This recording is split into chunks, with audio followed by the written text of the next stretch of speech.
Hello there, and you're very welcome along to another episode of the Football Pod. Delighted to be back with James O'Donoghue and a clean-shaven Paddy Andrews. Paddy, how are you feeling today? Fresh as a daisy. How were you feeling last week? Poor old Stevie O'Neill, I don't think got the best of me there. I think I came down one of those 24-hour bugs that are going around. Yeah, I know the one. I had one of them on Monday evening now, I have to say. Yeah, we've all been there. James? I'm fresh as a bird, as always, as Yes. per. You are. Thanks, The Stevie O'Neill episode went down well. What a legend. Soundest fella ever, isn't he? Very sound. I don't remember him being that sound on the pitch now, I must say. I don't remember many of that thrown to him being that lovely, but he was spot on. Proper legend. Do you know, I saw on Twitter going around today was the highlights of the, I don't know, maybe you shared it, but it was highlights of the Armagh Tyrone game from 2005.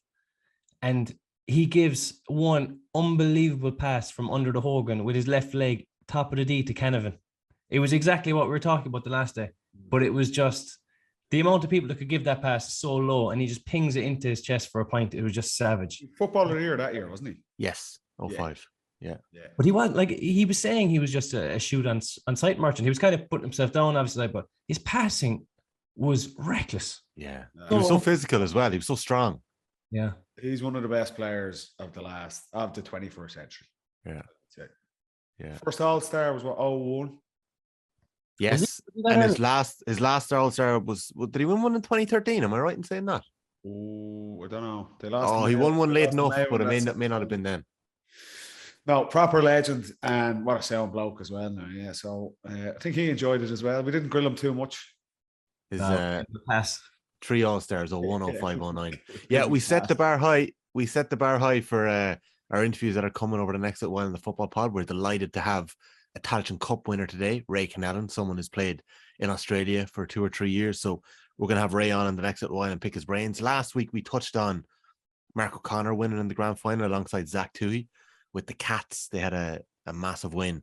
And the word has come true that he will be back for Dingle's quarter-final ties. Jimmy told us that last week. Yeah, but it was confirmed. Like Jimmy's sources. Do you not believe Jimmy? I'm stealing my news. I told you he'd be back. I thought that should have been a world exclusive. Okay, maybe I should have led with that last week in our clip. So, but this week, lads, what we're going to have a look at is the slew of new managers that we're going to have in the intercounty game in 2023. James, can you guess how many new management teams we're going to have once the leagues kick off? 12. Paddy? 15. No, you're both wrong. 14. Right. So, as we're recording, Jesus. As we're recording, there's still 2 or 3 counties now. This might give away when we're recording, but Donegal, Roscommon, and Limerick still haven't secured their new management tickets. Kevin Cassidy was tweeting last week, since I have 20 minutes to spare this morning, I'm going to pick the next Donegal setup. Manager Rory Kavanagh, head coach in S&C Michael Boyle, selectors Carl Lacey, Frank McGlynn, and Maxie Curran. That's what he put out as his dream team ticket. So we'll wait and see if that comes to fruition. Roscommon still haven't got a manager, and Limerick still haven't replaced Billy Lee since he stepped aside in August. I'm going to put in an asterisk here. If any counties appoint a manager in the next 48 hours, I apologise. We've recorded a little bit early this week. But some of the managers that are in, lads, Kevin McStay is back for another hit at intercounty management. We spoke with that a couple of weeks ago on the Football Pod. He had previously managed Roscommon. Andy McEntee has left Meath, stepped down from Meath, and was immediately put in with Antrim. And Liam Kearns, who's been on the circuit quite a bit, he was over that Limerick team back around the early 2000s. He was over a Tip team, involved in a number of areas. A Kerryman is back with Offaly. John Cleary, who stepped in last year when Keith Ricken had health issues, has resumed that role. Keith Ricken is no longer the senior county manager of Cork, so he's taken over. So this will be essentially his first year in an inter-county job.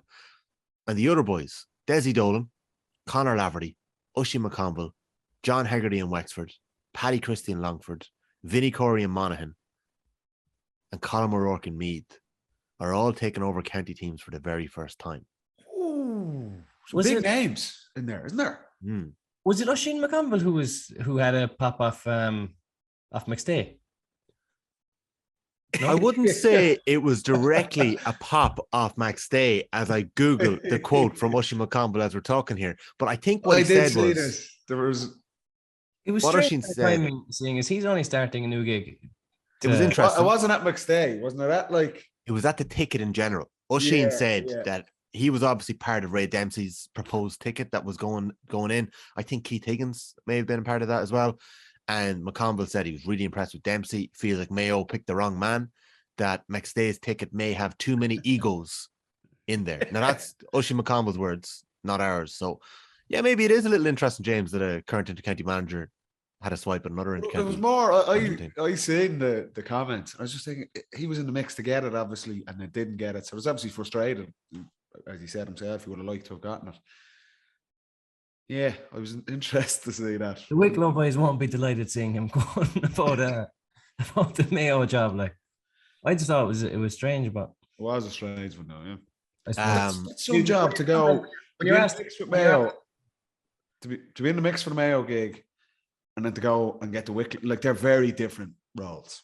They're massively different roles. To be honest, there, lads. Like you're going from being part of a ticket for a team that, without a shadow of doubt, have aspirations to win the All-Ireland title, and then going into Wicklow. It's just totally different profile of job, totally different goals, resources to work with, and things like that. So it's an interesting one, but like you were going through it there, Tommy, like there's some massive names going in there for the first time. And we touched on it last week with Stephen O'Neill.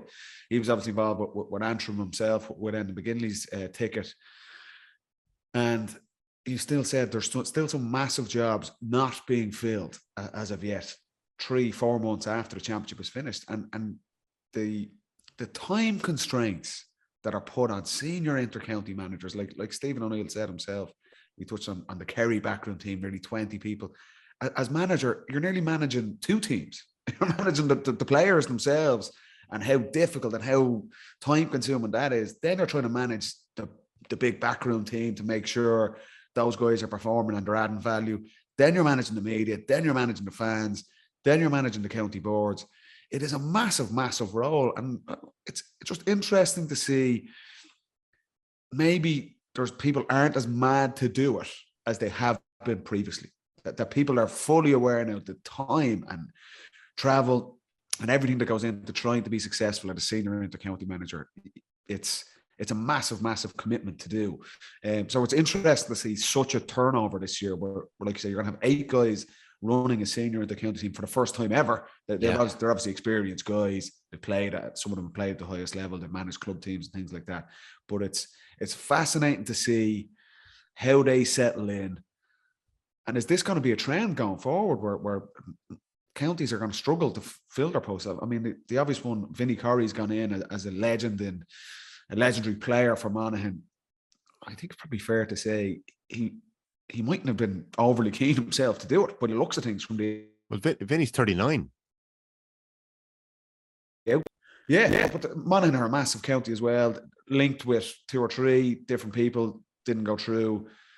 And then Vinnie Corey seems to have kind of just landed in at the end. I'm sure the players obviously have massive respect for him. He knows the county inside out, but from what you could see from the outside looking in, he probably didn't look like he was overly mad for a role to take that job. So it's interesting to see. And obviously, like I say, there's 2 big high profile spots left. No disrespect to Limerick, but Roscommon and Donegal are massive jobs.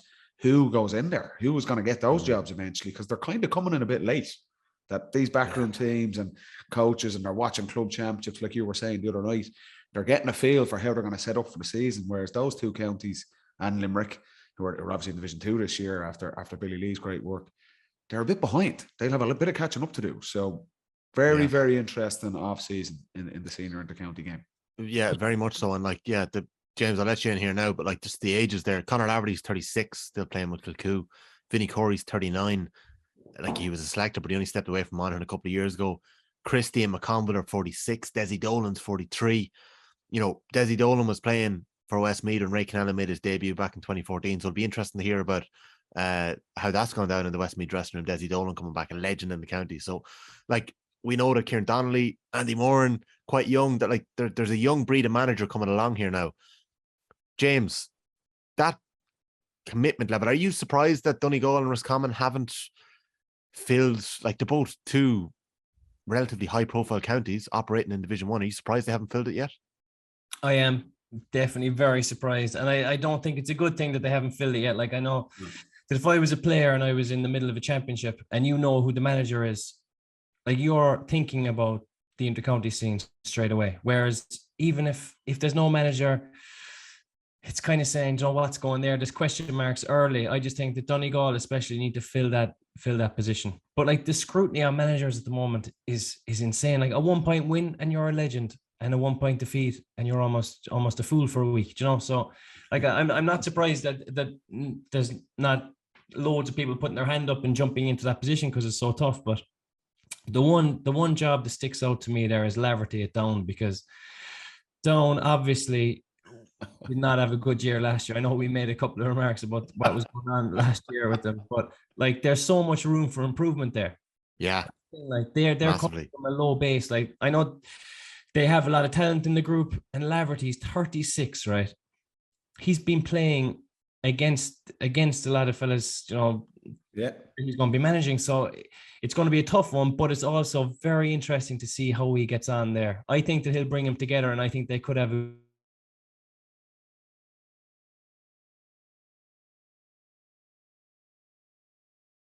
because everyone who's kind of in their mid to late 30s, they know all the players. They know all the parts of management, all the kind of the scientific stuff, the new tactics.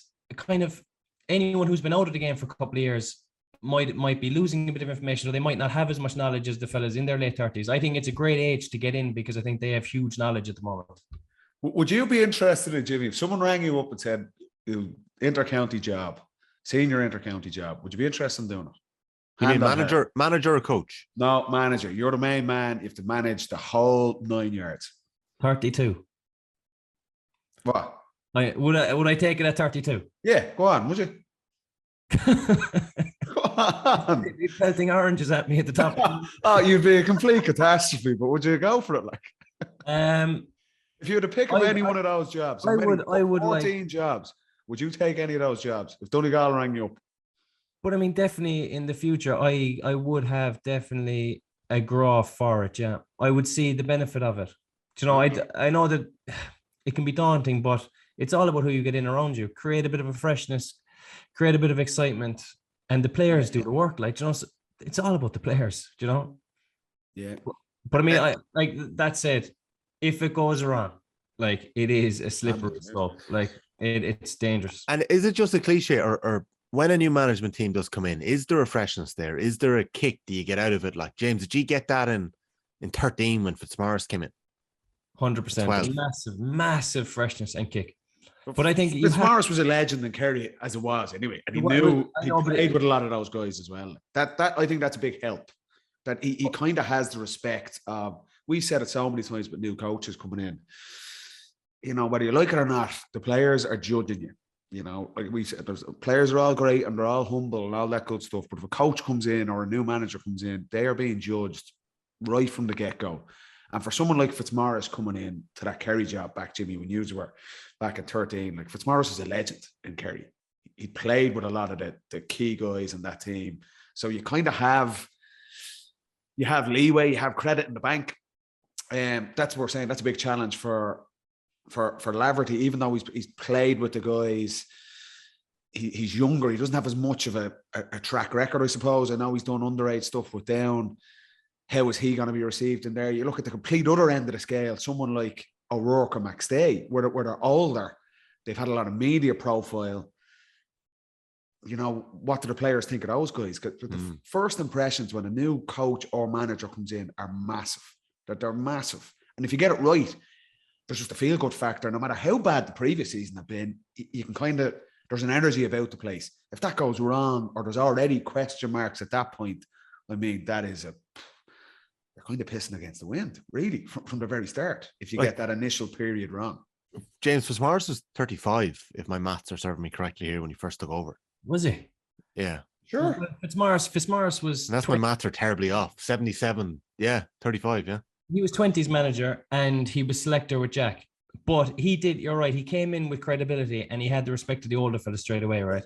But that only lasts for a week. If you're terrible, that don't last. Like there's only so far that kind of respect and that grace goes. Like, he came in and he was unbelievable as a manager straight away. So like I understand what you're saying about the couple of weeks grace or whatever, but in fairness to Fitzmaurice, I think he set the tone in terms of, I'm going to do this my way and freshen it up. And then we kind of had a young group who just clung to it and bought into it. So I think that Laverty has a chance to do that. Yeah. What was it like in Dublin in October 2008 when it's announced that former Dublin footballer Pat Gilroy, who was quite young at the time, has been appointed as new manager of Dublin footballers? The 95 All-Ireland winner takes over from Paul Caffrey on a 2-year term, with St. Vincent's clubmate Mickey Whelan drafted in alongside selectors Paul Nugent and Paddy O'Donoghue. What was it feeling like when you were a young man, Paddy, in that squad? Were you thinking, boom, this is my chance? I didn't know, Gellert. Like, that was a surprise across the board. Because Pat, if you remember that earlier that year on Paddy's Day, he was playing full forward for Vinny's with Dermot Connelly and the All-Ireland Club. They won the All-Ireland Club League. So Pat was obviously a big player for Dublin, and Vincent's in particular had been highly successful away from the pitch, his business career and things like that. But that was a massive surprise that he was thrown in at basically as the senior manager, because Pillar had been there for a number of years. He's been involved in Tommy Lyon's backroom team. There was that was the way things you can really see were being done, that a selector would carry on the succession of that, whereas Pat was a complete break from that. Mickey Whelan is a legend, absolute legend in Dublin GAA as a coach. So him coming in with Pat, who was very young at the time, was masterstroke looking back on it. But it was surprised. It was. I think everyone was kind of like, geez, he's playing club championship there only a couple of months ago, and now he's getting such a high profile job. But for me, I'd only 1 year on the senior panel before that. I made my debut under Pillar, so it's kind of sad to see Pillar go, because the guy who gave you a chance at senior level, I was only 19, and but I didn't know Pat at all. So it's kind of just, James, you'll know this, when a new coach comes in, if you're a young guy, you're excited about it, because you feel this guy's going to give you a chance, and it's a clean slate. And that's the way, when a new manager comes in, that's the way it should be. But I think in any, not even just senior at the county, at any dynamic club level, there's guys who the previous manager would have liked. They would have hung their hat on them, and managers say, we've no favourites, all that good stuff. But there's players who would have played a lot and would have been really important for managers. On the flip side, there'd be players who weren't getting a lot of game time, and they're throwing the toys out of the pram, and geez, your man doesn't like me. And a new manager comes in, and they're thinking, this is a clean slate. There's younger guys who are going, right, this guy's going to give me an opportunity. And then for older players, or players kind of maybe more experienced, they're kind of thinking, how do I fit in with this guy? So there's a nervousness there going, am I going to be part of this guy's plan? So I think that's the same for any player at any level when a new manager comes in. And that's how the initial period is managed. You need, I would say, no matter what, you need to get the key players on side with you straight away. Who are the leaders in the group? Most inter-county teams have leadership panels. There's 6 or 8 guys that kind of have the respect of the dressing room. You need to sit down and have a chat with them and go, look, this is what I'm looking to do. You might do that before you meet the group as a whole, and get them on side, because they're the guys that are going to be talking in the dressing room, you know, after you've done your big presentation. And it can go wrong there. Like if they're not on side with you, you could give a great presentation, the lads go into the dressing room, your man's full of shit. And then younger lads are more impressionable guys are going, yeah, no, he is. Yeah, that's right. It can go wrong. Have you seen managers get it wrong with the leadership group, James? No, but I mean, it is crucial that you get them on side, because I remember I was listening to O'Gara, and I forget the percentages. I'm just trying to rack my head. I think he said that it was. You're talking about the boat? Raj. Similar. He was saying 20% of the fellas are ultra committed, 20% are kind of could take it or leave it. And then the middle 60, you know, you have to pull up to the top rather than leave them sink down to the bottom. Do you know what I mean? It was 30, 30, 40. Was it just something like that? Close. Yeah, right. Like if your top 30 aren't on side with the manager, and the bottom 30 are kind of chirping, go, I'm not sure about this fella. You need the top 30% to say, shut your mouth, you know, like, and kind of. You're right, though. That's going in the right direction, because otherwise it can go against the tide very quickly. You know, player power is massive. You don't like to admit it, but it is. It you need to get. Remember, I was reading Mourinho's book, on a soccer side, and his key to Nebacker and Mourinho was the man. Even though he's a bit of a renaissance now at the minute, but when he was coming in at Porto and Chelsea and all, he was like, "Give me the top 3 or 4 guys in every dressing room, and I will get them on side, and they'd run the dressing room for you." Yeah, and that's the gig, because you're right. There's younger guys or guys who kind of just drift along. They kind of go through the motions, and if you've got the top 6 or 7 personalities in the team. They're not always the best players, but the big personalities who kind of set the tone in the playing group, and they're going looking at you going, "I don't know about this fella." Yeah, that can go wrong quickly. And whatever about outside or dealing with rivals and competitors, if your own house, your own dressing room isn't on side with you, you have got a massively uphill task. And that's what all these counties, like I said, that's a massive turnover. Like you have 14 counties and 14 new sets of management teams going in there. That's what they're trying to work on at the minute, and get the tone right and get a bit of a buzz around training and new players, going watching club championships and getting an energy around the county. And that's what we were saying for the likes of Limerick, Roscommon, Donegal. There's still question marks there. They're kind of chasing their tail a little bit, but I think Donegal need a big name, an influx of excitement into that dressing room, because it was stale last year. Like, we backed him in every game last year. I think I stopped back in the I stopped too. We learned. They've burned me too many times. How many times did we say Donegal on paper last year? Yeah, every time. What a team on paper. God, they are phenomenal. But I think Cassidy's hitting the right tones with that super ticket that I put towards you earlier on, but we'll see what happens. Cassidy's thrown that up on Twitter in 90 seconds. It took him to do that, I'd say. Surely you're thinking the county board have explored something like this. This is going on months with them. It's a long time. It is. I think the county board has read it and gone, "Hold on." This is out of left field. Why haven't we thought of this? Not. They've explored this. June the 12th is when Donegal were knocked out this year. So Declan Bonner stepped aside, I think, a week or two later. So it's been quite a while. It might have been a bit longer when Bonner stepped aside. But listen, lads, that was history at this stage. That was an enjoyable chat. I think it could be time to get on our special guest, Ray Connellan. So you are listening to episode 36 of the Football Pod with Paddy Andrews and James O'Donoghue. Do subscribe for tangents like Ronan O'Gara and Jose Mourinho edging their way into a conversation there about management dressing rooms. So we're going to be back right after this with our special guest, Westmeath's Ray Connellan.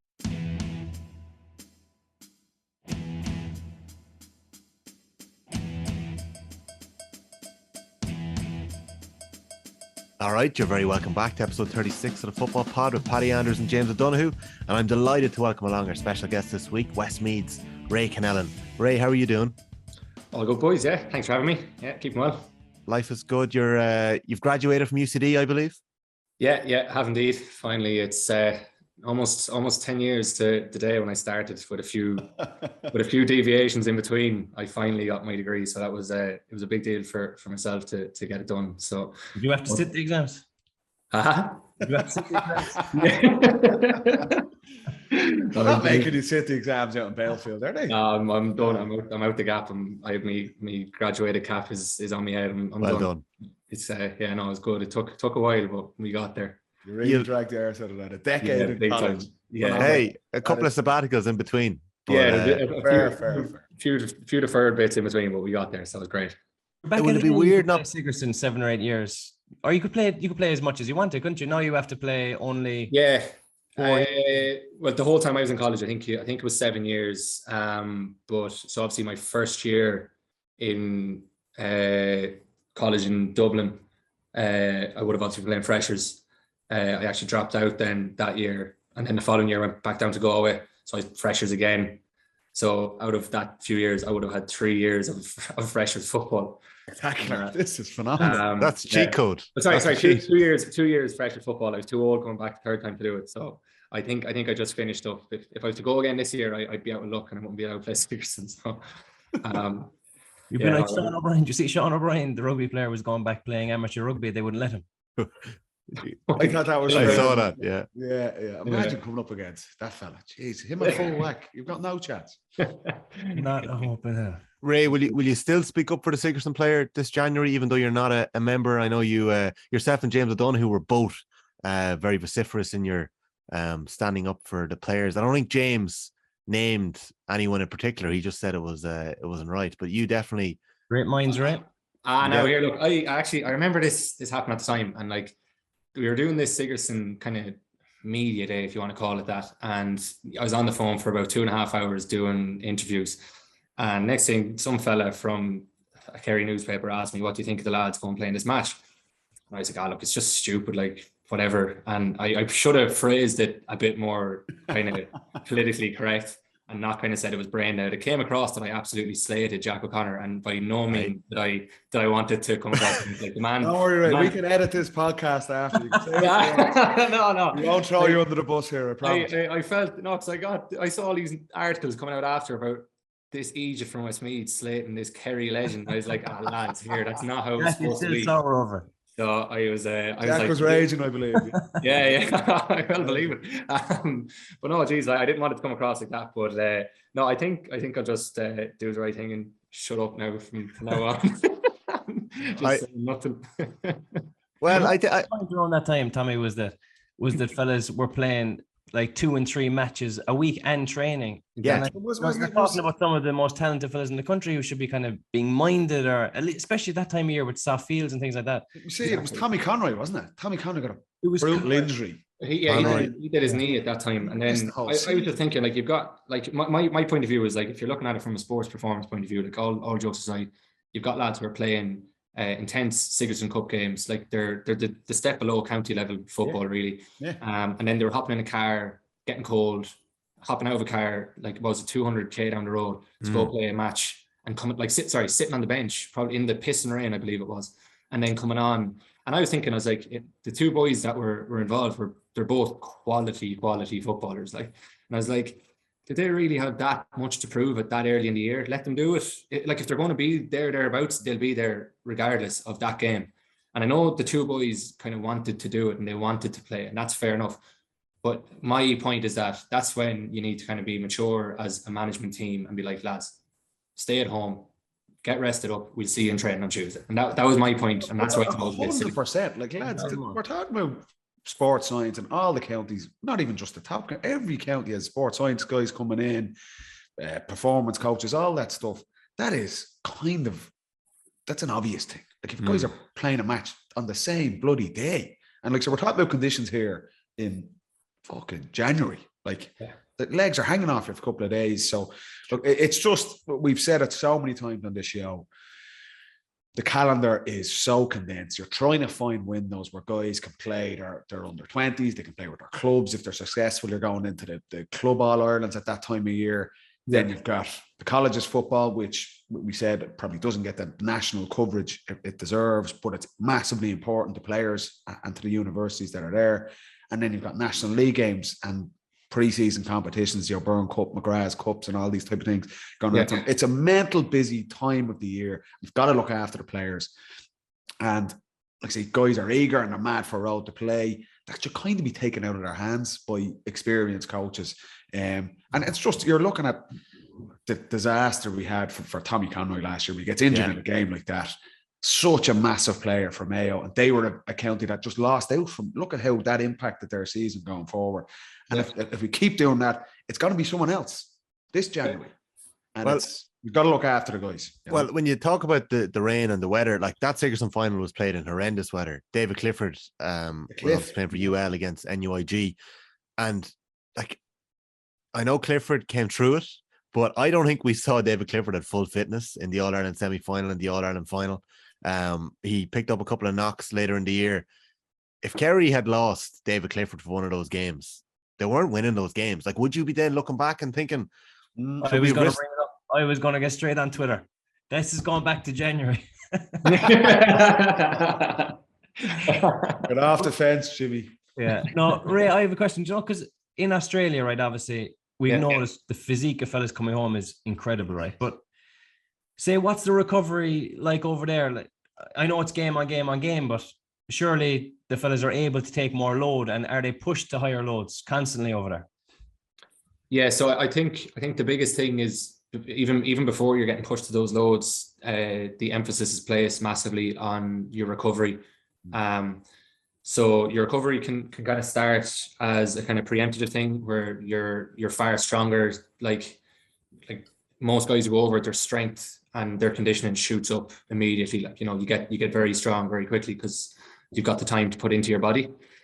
So if you're stronger, you're less likely for weaknesses and you're less likely to pick up niggles. So that's kind of the first thing. And you've got trained specialists there looking at you, knowing where you're weak. So that's the one thing. You've got people really looking after you from that point of view.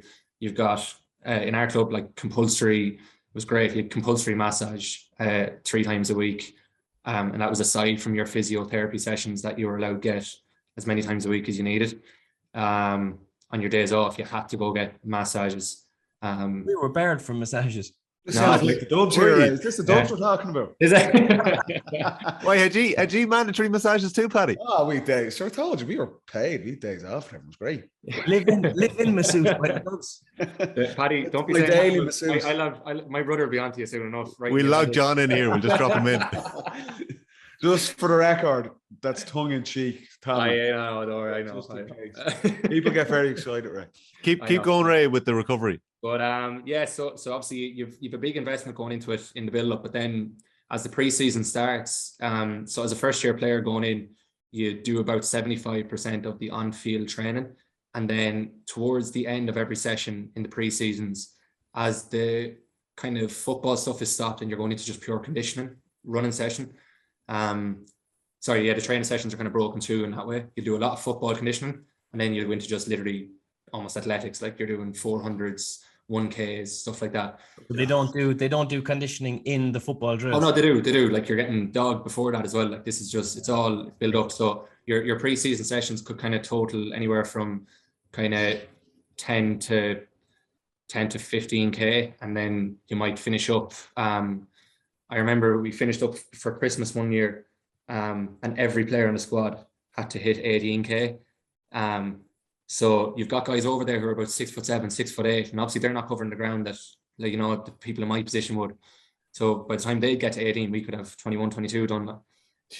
And that was always the last big hit out before the break for Christmas. But following these sessions, like mandatory ice baths, mandatory, like if every single recovery system worked off points, and you had to tick the boxes to get, say, 100 points of recovery. So that was you had to have your big protein smoothie, you log your calories on that. You had to do your ice bath. You had to check in with the physios if you had any niggles. And there was all different bits available. Like we had like a little oxygen chamber thing in the club that you could go in, and it was like a tunnel just big enough to kind of hop into. They'd zip it up and pump up the oxygen levels by whatever, 70, 80%. And you just go in there for a snooze for an hour and a half. And it obviously the higher oxygen levels improve your recovery. So like that's the level they're going to promote recovery. So I suppose it might hark back to what I was saying about the lads going playing that match. Like I've come from that. And I'm like, different driving forward. I'm like, these guys are $1 million businesses, like, and this is the investment they're putting on it. So how can a fella down in a club in Kerry or Galway or Cork, whatever, not see the same value? So, they really do invest massively in it, but it's a matter of they build you up nice and strong so you don't have those weaknesses, and then they build up your stamina in the legs so that your body's more used to the high loads, and then the recovery after is just an absolute. It's a mandatory, it's a non-negotiable. So if you knocked out a 15K session, right? Yeah. What's that, on a Monday or Tuesday? When are you hitting the field again? So normally, I think the way we had a big session on a Monday. I struggle to remember the pre-season. It's kind of Monday, Wednesday, Friday, and then a thing on a Saturday and in the pre-season. So you do Monday would be a big session, kind of between 8 and 10K. Tuesday would be kind of a half day. So you might go do boxing or swimming, something kind of off legs, but you still get a blowout, and you do a weight session. Wednesday would be obviously back in the gym, and that would be a massive pitch session. Wednesdays were horrible. I don't know if you know this thing called belay running.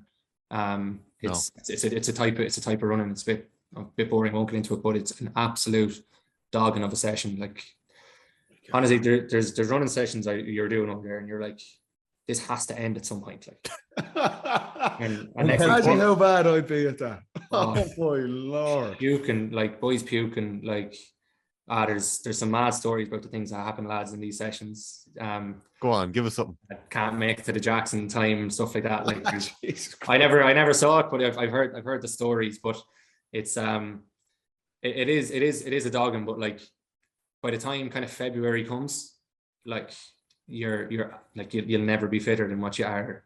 Like just look at the boys we're playing. Like look at the physique, like the likes of Mark O'Connor and Zach and these boys. They're absolute freaks, and I think the fact that they're kind of removed from the culture here a little bit, they're not appreciated in terms of the athletes and the skill level they are. Like I'm here talking about Australia, like, and I shouldn't be in the same conversation as the likes of Zach Toohey and Mark and anyone who's played an AFL game, because like the difference between going over there for 2 years, playing in the twos and like being close to actually breaking into the side, keeping a position and doing what the boys are doing, like what Zach has done, what Tailteann Cup has done, like if they were here at home performing at that level, they'd be the best players in the country by country mile. Like it's very hard to explain the difference between lads getting over there, getting their 2-year contract and then not making it, and the boys who actually break in and do it. Like it's very hard to, I suppose, understand it when you're at home here, not involved in it. Yeah, there was a graphic put up. Donegal Boy put it up from a piece in the Indo. I must have been in and around 60 players that have gone over in men's AFL, and it's actually remarkable the amount that have 0 games played in the AFL beside them. Like you actually would take it for granted that getting over there is only one step of the journey. And actually, when Zach Toohey hits 250, was it 250 games hitting the grand final? Yeah. Like it is actually hard to comprehend that level of success in a sport in a country that size. Like, yeah, like you have to appreciate, like everyone who goes over, like they've never played this game before. Yeah. Like they've probably never kicked the ball until like their trial starts or something. Like you need to learn, and it's another thing people don't appreciate. Like get your best Gaelic footballer in the country and throw him an AFL ball and ask him to put it on a fella's chest from 30 yards as your man is running, and he's getting tackled, like physically, like properly tackled now, not like getting a hand in, like, and you're getting mullocked out of it by some big Aussie fella. Like, I mean, it's a tough skill to master, and like Zach's one of the best kicks in the competition over there. Like he's known for his kicking, and same as Mark, actually. Mark off 2 feet, like left and right foot, like savage. Like, so you just, I think it needs to appreciate it big time. And I'd always try and like support the boys as much as I can, like when I see them doing well, because it's fucking hard. It's a hard gig to break into. You look on the flip side, Ray, of saying, imagine bringing an Aussie kid over at 18 to play senior intercounty football and at that many games and one of the top teams and end up winning the Sam Maguire. Like, they wouldn't have hope. They wouldn't have a hope. And yet these guys, yourself, or anyone who goes over there, they're genuinely, look, you're unbelievably talented guys to get to that stage. But then you're going into a professional, like you were saying, Ray, multi-million-dollar corporations. They're picking the guys from all over Australia, sports mad country, bringing guys in and to go and look at Ray Connellan and the 2 boys obviously haven't got there and won the bloody thing. That is, I've seen Zach too. He's 250 games there, like phenomenal stuff. So yeah. The interesting, I'd say, but we had Paddy Andrews, the Kerry coach earlier, about 5 or 6 weeks ago, post the All Ireland, Ray. And we were kind of asking him, it was on the back of the All Ireland file, and you're looking at a guy like Killian McDade coming back, who's been exposed to that type of training, and yourself with Conor McKenna, obviously with Tyrone's All Ireland win in 2021. The impact the guys come back, you know, GAH guys, you know, we all know train very hard and we're fit and we're strong and all that stuff. But guys who've been exposed to that level of training that you're talking about, they just come back on another level. And the challenge is probably getting the skill set back up to speed and the sharpness, the GAA skills back, but the athleticism you have. And one of the standout things for me was probably the game of the year, the All Ireland quarter final, the Armagh Galway game in extra time, and Killian McDade is still just going up and down and nearly single-handedly gets Galway out of jail. He did, with the scores at the end there. He could just go. You could feel he could go and play another 30. Same as Conor Glass with Derry as well. Similar. Conor Glass, just incredible impacts when they come back, and it's just the fitness level. Even though Galads are fit, as we would think, once you've been exposed to the Aussie rules and the professional side of things, it's just a different gravy altogether, as you're saying. Like that's horrendous training. Jeez. You have to look as well. Like, I mean, if you say, we obviously, everyone's GPS now, Gaelic and Australia, it's all GPS. Meters per minute. So Australian rules is a very long game. You're on the field for a very long time, and you cover a lot more ground. But meters per minute, the Gal lads are not far behind here. Like, you know, on what they're actually covering during the game, and the only thing holding the GA back from kind of being that level is that fact that it's not a professional sport. Like, you know, if these lads could put the time every day the same way as the Australians did, and they had the money behind it, and you know, if it was a professional sport, you would then see, like, you know, it'd be like for like. So that's, you have to commend the attitude of intercounty football, and to be honest, it's something I struggled with probably the year before last, was that commitment to intercounty football again. And like, you have to commend these boys who are, you know, working college but still freakishly fit and freakishly athletic and committed to it. Like, it's like, you know yourselves how tricky it is to just keep going and keep going. It's probably something I would have struggled with. You found out in 2021, was it? Yeah, the year after COVID. So 2020 we got knocked out by Dublin that day in Portlaoise. That year was grand. It was a bit of a shit show for everybody. Like, that was fine. Came back in 2021, and if it wasn't for Jack Looney, I wouldn't have gone back probably at all, and potentially would have missed out on like the Tailteann Cup stuff. I was pretty much kind of resigned to no interest at all. And then even back in the squad, I was probably the pretty shit teammate in terms of, like, anything I could do to not be training was an excuse. I absolutely had no interest in being there. It just wasn't for me. I think my interest just faded in that year. Like, just had a bit of a year where I was like, nah. It's like, but after COVID, you've been locked down for so long. I just didn't want to be locked down by Gaelic football again. I was like, I want to enjoy, say, there was different things happening in my family at times. Like, I want to be able to go and enjoy this now without worrying about training at 9 o'clock on a Sunday morning. Like, I just don't have the interest for it. And in fairness to Jack, he kind of sat me down, and we had a fairly kind of honest conversation about, like, what I wanted out of, like, life and football. And kind of halfway through that year, then I kind of, like, flicked a bit of a switch, and I was like, look, cop yourself on now. You're trying to have your cake and eat it here. And, like, I think that's one thing that you'll miss with Jack in terms of his ability to speak with people. Like, he's just such a kind of caring man manager that it's a huge asset for him.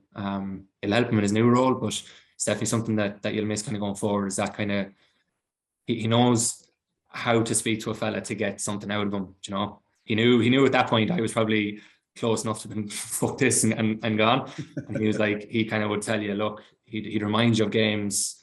Like, he'd tell me, you know, a game I played down in Cork, he was like, if you're playing like that, no one in the country is going to live with you. And, like, he builds you up, so you're kind of like, yeah, look, that's what I want. He knows that's the feeling that footballers are chasing. That kind of, like, I'm going to be the best now. And, like, he tapped into that well, and he kept me in anyway. So I was happy he did, because I would have missed out on some good old bit of crack after. And was that his thing, the man management? Like, what was he like tactically, and kind of was he a coach, or did he kind of leave other fellas at it, or was he tactical as well, or was it man management was his main thing? Oh, look, you have to be able to do both. You know, it's his man management was definitely a strong point. How personable he was with everyone. He kind of had a very good relationship with everyone, and, like, look, it won't be for me to say, but, like, how he dealt with lads' personal situations outside of football, like the likes of, like, Luke Loughlin's, who's been very open about what he's been through. Like, Jack would have, other managers would have told Luke to fuck off. Like, we don't need that near the squad.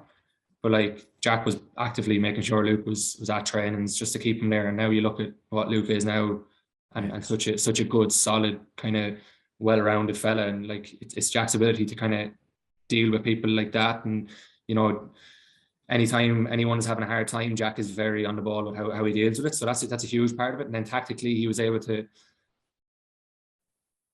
was confident enough in knowing what he wanted to do. He would dissect teams to an inch of their lives. We knew going out onto every game we played, first time I've ever really experienced it in county football, exactly what teams were doing after kickouts, exactly what they were doing when they had the ball, exactly the way they wanted to defend. And we tore teams apart with it at times, because we were able, like the Offaly game, like I don't think their keeper got a kick out away. Yeah.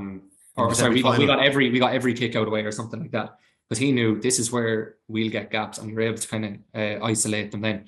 But he was also as confident as he was in knowing his beliefs and his conviction. He was humble enough to be like, right, say if one of the lads has an opinion on something, that's actually much better than what he was thinking, and he go with that. So very well rounded in terms of his ability to be confident and direct in his beliefs, but also be humble enough to know when someone else has a point that it's valid and it might help. And then that with the man management stuff, you could just see he was very much a manager, isn't it? Yeah, that's good. And look, I'm sure most county coaches are like that now, but it was definitely something that was striking about Jack, and how much he cared for Westmeath is something that's very, very hard to replicate. Like everything he's done in his life up until kind of now, when he's kind of taken this job kind of for himself, it's been for the betterment of Westmeath, and it's no surprise that he is involved in our two biggest successes in terms of a Leinster and the Tailteann. It's nearly 30 years of straight involvement in Westmeath football that Jack Cooney had. Like, it was remarkable. Was that, Ray? And we were looking, look, the Tailteann Cup was a new thing this year, and it was kind of, there was different kind of opinions on it. There was some counties weren't in support of it and wanted everyone to stay in the main championship. And I think from the outside, we were pretty supportive of it here on the football pod, and any guests that we had on who were competing in the Tailteann Cup was like, look, there's a need for this competitive games against the same level of opposition. And you guys would have been, when you lose to Kildare in the Leinster Championship, and kind of think it can go either way there, you can feel. Yeah. Say the players or Jack himself and the coaching team can say, listen, are we really this is a new competition. We can just knock the season on the head or not. And you guys, to be fair, and there was a couple of counties that definitely did not give that, didn't give off that vibe. It was like, right, let's go all in to win this. And it was absolutely, we were at the Tailteann Cup final. It was a really good game. A great win for you guys, well deserving, I thought, in the end. And you see the celebrations of you guys on the pitch alone. And then I love a good celebration. Celebrations afterwards. It looked deadly, like top, like that is a brilliant advertisement for the Tailteann Cup. It's brilliant for Westmeath and the supporters, and you guys putting the shoulder to the wheel that you go to Crow Park, you win that inaugural competition. What was that a perfect way, in a way, for Jack to kind of maybe step out of it? And how was that process when you lose to Kildare in the Leinster Championship? I mean, you're frustrated because that game could have went either way, and previous years. What was, when the Tailteann Cup was broached and like, well, we're going back training this week, was it universal buy-in, or was there a little bit that did it have to be kind of sold to you, I suppose, in a way? No, it's a good question. It was definitely, the first session back was one of kind of a come down and a bit of a lull, because obviously you don't really know what you're kind of preparing for, because it's never happened. You're a bit kind of like what is this competition? There was a little bit of that, because you're going out to beat Kildare, and that's what all your focus is on, and then you fail at that, and like a lot of it our own doing. Like like Jack had Kildare, like, again, kind of dissected, and he was like, if you turn over the ball, they're going to hammer you. And Jesus, did we turn over the ball? Like I was at it, Ray. I was there. And it was like, it turned into this conditioning game of like, we'd run up the field, turn the ball over, they'd run down, kick point. And, so it very much was kind of like, the fact that we lost it in that manner was very deflating anyway. So I think that mood carried into the first session back, where we were very much kind of like, right, deflated. But then, like, we just spoke about it, and it's like the way my attitude, and it was voiced by a few people, was that, like, in Westmeath, we're long enough trying to tell people we're the second best team in Leinster behind Dublin over the last 10 years. So the greatest team basically of all time. Jamie might disagree. There might be a Kerry team that you might. He agrees with this as well. They're third. So we're saying now, we're like, look, how are we telling people, this is where we're at? And then if we go out into a Tailteann Cup with Division 3 and Division 4 teams, and we can't go out and beat everyone in it, well, then where's our argument? Like, we've no foundation to base that off. Like, otherwise we're just having an inflated opinion of ourselves. And we decided, no, this is going to be us now showing that we're thereabouts for a Leinster. Any other decade or whatever, we might actually be winning them. and we want to kind of show how good we are. Like we've got like the likes of Ronan O'Toole and Ronan Wallace, John Heston, Jack Smith. Like these are lads who any other year are knocked out against Kildare, and that's it. Season done. You're off playing with your club. No one gets to see it. No one gets to see how talented you are. And from an individual point of view, like we get to praise your Conor Callaghans, your David Cliffords, Sean O'Shea's, because we see them in the big games come the end of the year. And it's about time that lads in the lower divisions are in a massive game towards the end of the season, the last possible game available to them in the calendar year, and they're getting their chance to show about their skills. And you see it with the likes of Ronan O'Toole, like John Heston, like these lads who people know them but not quite familiar. Next thing they get to see them, and they really get to see these boys are as good as what's out there. Just haven't had the chance to put it on show. And that's, I think, what the Tailteann Cup gave us. And it was the best shop window for lads to go out and be like, look, you think you're good, go out and show lads that you're good. You know, that way. Well, so, we class. Yeah. That's what it was for. That's what we're crying out for. Yeah. Look, Westmeath were the best team in it this year, but there's so many players we know them from playing in college teams or watching club championship games throughout the winter, going, this fella is unbelievable as a player, but you just don't. If you had Andy Moran on, Leitrim, every county has these guys who are phenomenal players. And the Tailteann Cup was brought in to give these guys a window, promote it properly, play the games in Croke Park, have them on TV, and we've seen it in the games that were there. Unbelievable performances, and I was delighted, and I was delighted for you guys seeing the celebrations and how much you enjoyed it, because it's not easy winning it either. No, you're one of the top teams in it, but beating Cavan and the work that you had to put in to do it, and like I said, that's the first run at it. And it usually takes time in the GA for these things to get up and running, but that competition is only going to get better. I think so. So you'd hope so. You definitely would, but I think the way that Westmeath treated it will do it justice, and he did it justice. And the way he celebrated it, and I remember speaking to John Heston, I bumped into him at the All-Ireland final, and I said, those celebrations are amazing.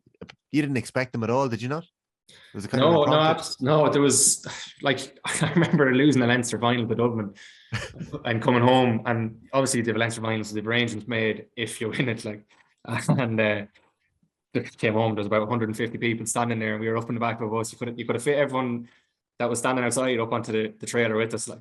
But then obviously, look, you saw that there was just thousands of people back in Mullingar. I actually had to race back to my sister got married. I had to go back to the wedding. No consideration there. I know I missed the crack back in Mullingar.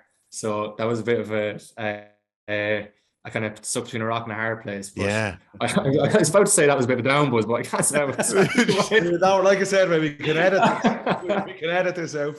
Yeah, no, but I was obviously like, look, you saw the celebration yourselves. Like it meant a lot to people. Like it's been a while. Like we've been the bridesmaid at Leinster finals for a good while, and it's finally nice to just come home out of Croke Park, walk up the steps of the Hogan stand, lift the trophy. Like I got to lift a cup with Shane Allen, one of my club mates who wasn't in the 26, and like there's special things. Like I'll never ever forget that. Like I'm one of the best footballing day of my life anyway, and probably of the rest of the boys there. Like I remember looking at Ger Egan after the match. Like Ger has slogged for Westmeath for I don't know how many years. Like his body is in bits. He just every year he gets up for championship and gets through it, and like he's been there 10 odd years more.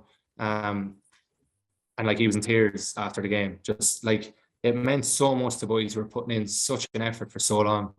And if every county buys in the way we did to it, and like Cavan as well, they were mad to win that. Like so they were, yeah. You know, so I think the buy-in will be the big thing. If you see players really caring and really going for it, fans, media, everyone will follow. But it needs to be pushed on. Like the likes of yourselves, like media outlets need to really be like, look, let's get this in the front window for the time frame that it's there. You know what? It'll be interesting as well as say when we were saying when it was coming up to the final, we were thinking whoever wins this could get a serious bounce into next year. You know, it's like we've just gone and we've won a trophy. We're stronger as a group. You know, we're going to celebrate after this, get back into training. And when you do go back training, there's going to be a good morale in the group because you're successful. You're a winning team again, you know. So it'll be interesting to see, can he bounce on and be successful again next year, you know? Whereas I think it'd be, for Cavan, it'll be difficult to kind of get back on the horse after winning after losing such a difficult one, you know? Yeah. Do you reckon you'll have a good bounce off it? Well, I hope so. I mean, it's momentum, isn't it? Like, and it's bonding, and like we'll have a team holiday now. Come the end of October. Forgot about that. Yeah, we're heading off Cancun. So Cancun, spectacular. Jeez, Ray, I'm going to go back and play Tailteann Cup next year. Dude, come back here. Unbelievable. Who can you qualify for, Paddy? I don't know. And someone will take me, sure. You look, Andy Moran. You have the maroon on you already. You look good in maroon. So That's just for you. That's just for you. We'll do a live show from Cancun. Look, we'll accept your invitation. Thanks for it. Tommy, sort that off the ball. Yes. Caroline's are going to Mauritius. Cancun, way better trip, isn't it? Yeah. No, that'll be good crack, and all the girlfriends allowed come, so they're all bloody delighted as well. So that's savage. Yeah, I know it is. It's great. So like, even that was a big motivator too, going into that. we knew there'd be a holiday at the end of it if we won it. So yeah. Did you say where you're going in October? Is it? Right. Yeah, we're going the end of October there. So what about the teachers? I'm sure they'll figure out something. Just midterm. It's always, we were giving out on this, right? There's always, anytime you're doing holidays, the teachers had the final say. It's like, I can't get off, so you have to fucking move it. But no. Yeah, it's done. It's paid for. They can come if they want. So. Just as we're chatting there, Ray, we're talking about big days and big days out. There was I couldn't get my head around it last week. It's been shut down for now, but they were talking about scrapping league finals, right? And I know you were in Australia for 17, 18 and 19. So am I right in saying that you didn't win league medals with Westmeath when they won 4 in 19 or 4 in 17 and 3 in 19? No, my strike rate with Westmeath is poor now. I started playing in 2014 for Division 1, and every year I played we got relegated, and I left, and they got promoted every year after, and then I came back and I got relegated again. So that's impressive. I know, that's probably your first medal. That's your first medal at intercounty football, yeah. Yeah, I think at any age group, yeah. Wow. Yeah. So great one as well. Yeah, what am I doing on this show? Well, it's just like how can they take away chances for big days and moments like that? You know, my next question I was going to ask you was that comeback against Meath. I always have a way of getting Meath into the show in 14. Yeah. That must have been one of the big days in your life as a Westmeath footballer. Like your brother John's playing that day too. 2 years kick points that day. Yeah. John came on, played well. No, that was very special. We still have photos in the house and all of that. You know, we were so out of that game. And just the way we came back and the way the stadium was filling up for the next game as well, that just got louder and louder. And anyone who was a neutral just kind of was getting behind us as the underdog, because we were just clawing our way back into it.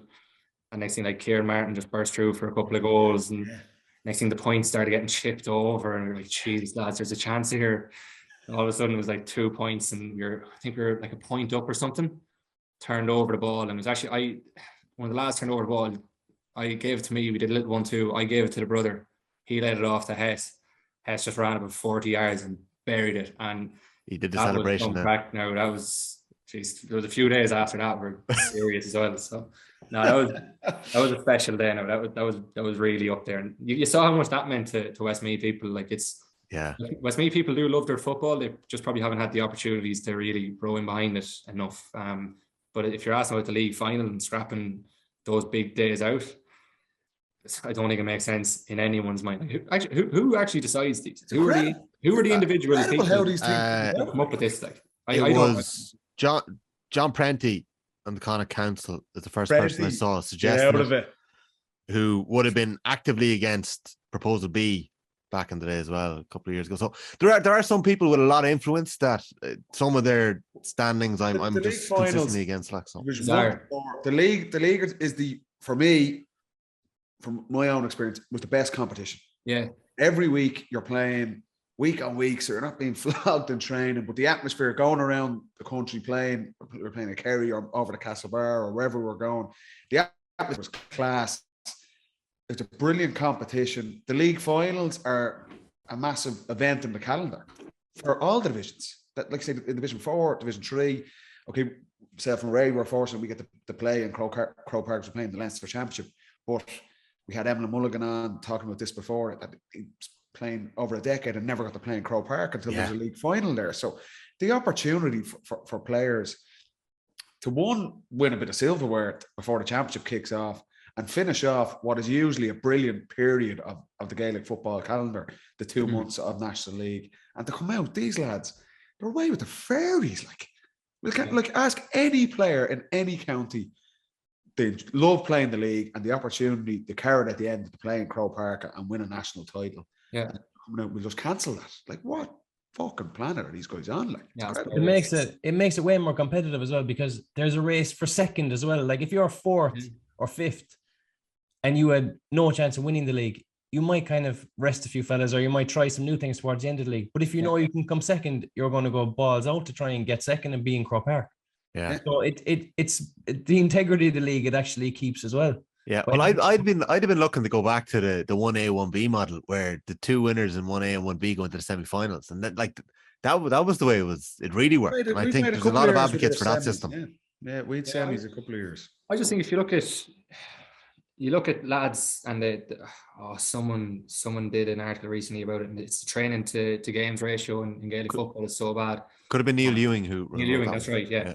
And like you see the training to game ratio, and as you were saying there, Paddy, about like week on week having games is just, it's what every footballer wants. Every single player. The only problem with the league is that it's at a shit time of year. That's the only, like, if you had the league where lads are hopping off the ground in summer football, like it'd be class. Like you'd have like all the best teams playing all the best teams, all evenly matched stuff. And next thing, the teams that are good and the teams that are bad are all playing the same number of games. So the gap between the good and the bad isn't going to just start spreading because everyone's getting games, everyone's getting a chance to improve. The standard of football will grow because everyone's playing, but it'll all grow together, rather than Kerry and Dublin every year getting to play 10 extra games and everyone else only playing 5 or 6. Do you know what I mean? So yeah. I think it's definitely the best competition. It's the best format. It's why every other sport in the world runs off a league format. Well, we're slow to catch on, I feel. Yeah, like the NBA and the Premier League and all, they haven't just done it for no reason. Like it works. Like I don't know. Before you came on, we were having a chat about the new manager bounce, right? So there's 14 counties next year in 2023 who are going to have a new management team over them. So I'm going to hazard a guess and say that they're all not going to get the same manager bounce, right? We were talking about managers as well needing to win over players in the dressing room when they go in. It's a very important thing. Dessie Dolan, a legend of Westmeath football, is hardly going to have that problem winning over players in the dressing room, is he? Surely he can look boys like John Heston in the eye, as he did when he played with them 10 years ago, and get them on board. Yeah, no, I think Dessie won't have that problem, and particularly after being involved last year. Yeah, I think we all saw a side of Dessie. So when I started in 2014, Dessie was playing his final season, and the structure of our setup in Westmeath was a shambles at the time. I think Dessie was kind of like, Jesus, like I'll be here as a kind of like a bit of a mentor. You know, I don't think, you know, it didn't mean as much to him as what it did previous years, and you know that's obviously fine. So like I never experienced Dessie kind of at the height of his powers as a player. And then obviously I'm from a rival club back home, Athlone, and he's from Garrycastle, in the same town. So I'd never been really in the dressing room with them.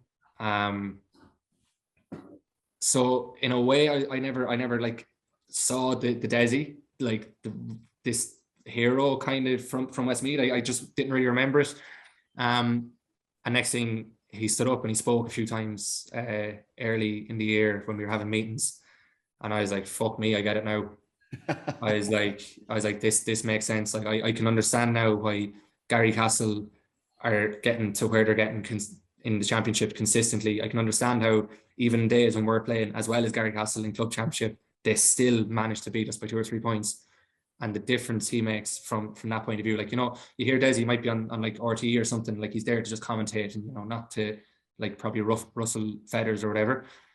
Gets in the dressing room, and it makes sense as to where he got as a player and what he can bring to a backroom team, and now to his own management kind of campaign. So I'm definitely looking forward to see kind of how he gets on as the number one. But like he's got JK there, John Keane. I don't know who else he's going to bring in or he'll have around him, but between the two of them, there's a good kind of a balance between them. Like they were gas last year. One was forward, one was backs coach, and there was always a bit of biting in training between the two of them, and that feeds into us in a kind of competitive way as well. So no, I definitely hadn't experienced Dessie kind of in the dressing room from that point of view until last year, and I was just like, "Ding, this makes sense." You know, he is quality. So really looking forward to it now. What's the Westmeath dressing room like? Because we kind of got to know you, as you said, with the Tailteann Cup, more games being on. We're seeing the likes of Ronan Wallace, storming forward. We're seeing the type of footballer he is. Sam McCartan was swinging over points and play with both feet in the Tailteann Cup final. We're seeing O'Toole, who's arguably the player of the tournament in lots of ways. I think we all know Heston from his exploits over the years. But like, what is that dressing room like? That's probably the same as everywhere else. Like, nothing too different. You've got a few quiet lads, a few lads that stick to themselves. Then you've got head cases, lads who are out there. Like Ronan Wallace is stone mad. He's a great man. He's hilarious. Like Luke Loughlin, the same, absolutely mad, but great crack. But they're all kind of the same. Like, all very competitive, all very kind of like, you know, hard working. Like it's the competitive side of it that really grew this year as the year went on. Training games got tougher. They got way more intense. Like, boys were dogging each other. Like we're all in a group for that we can see what we're lifting in the gym. Like, and boys are constantly trying to outdo each other. So like there's definitely a good competitive kind of healthy relationship, and like everyone gets on. That's the main thing. Like, I mean, not everyone's best friends in terms of like you're not going meeting every single person for a coffee, but like meet them at training, everyone's just sound out with each other, which is great. And like I think you see that then, like the likes of Sam McCartan, like how like unbelievably good he was this year. Like, he's only 20, 21, and he's our best player consistently for the year, league, championship. Like, just if you could have 15 of them, like you would. Like, he's hard working, talented, and just a nice fella as well. So yeah. What's the plans for 2023? Have you got the bug? Oh yeah. Have you got the bug back? Have I got the bug back? Cooney gave it back to you, said in 21. I thought you said, have I got the bullet? Well, Dessie just texted. Sorry. I was like, hold on, I'll just check my phone there. You know something I don't.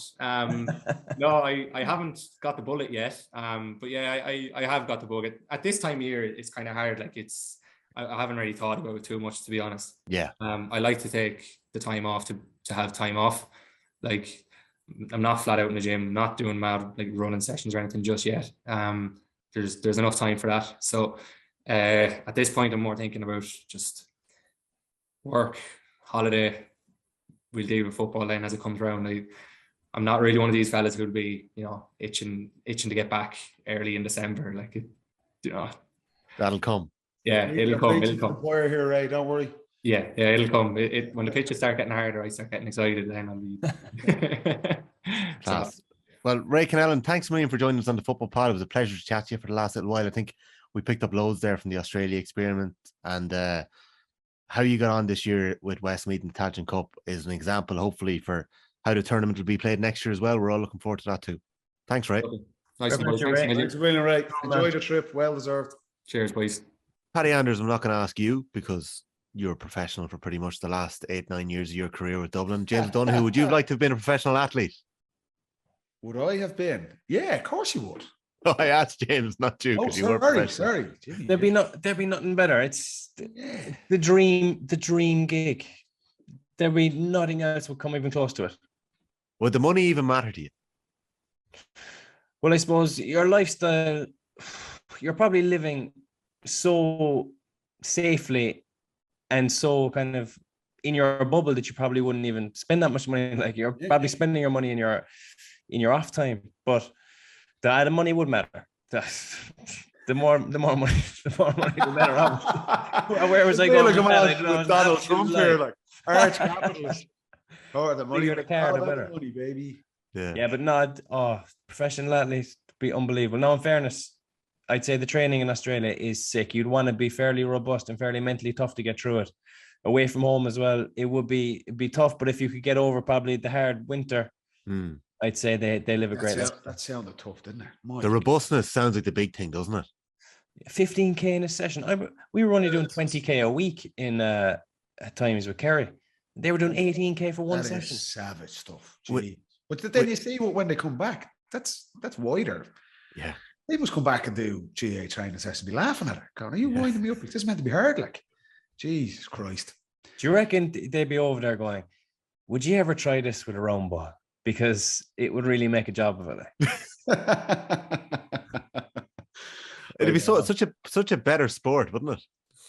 Better, but obviously the skill is sick. To kick that, to punt the round ball is tough. I meant to ask Ray about the trials and the combine trials. Because I know they're happening at the minute in Ireland. There's been a couple of players getting scouted at quite a young age. Yeah, up in the Northeast, there's been a couple of trials. Yeah. Ricky Nixon. I don't know. It could be another. He's cancelled, is he? I think whoever the scout was in Derry did a good job for a couple of years. Derry had Callum Brown, Connor Glass, and Anton Tohil all going around at the same time. So I don't know how popular that man was. Whoever was tipping off the AFL. They're generally not the most popular now. No, Paddy, when it's that robustness that is the interesting one.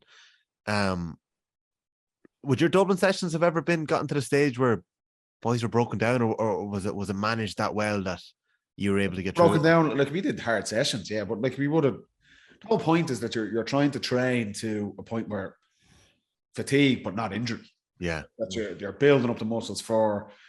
The idea is going to train harder than any match is going to be. That's what it's for. You're preparing for the biggest days, but no, that's a terrible sign for an S&C coach or a team, that if there's guys constantly getting injured in training, that means you're doing something wrong. So we were generally pretty good with our injury record. We didn't have too many guys missing too many big games. But some of those training sessions that Ray was talking about there sound, like I say, that there's a period of building your body up to be ready to even step into that type of stuff. Yeah, definitely. Quick question for you. If I did that now, my legs would fall off. It'd be shambles.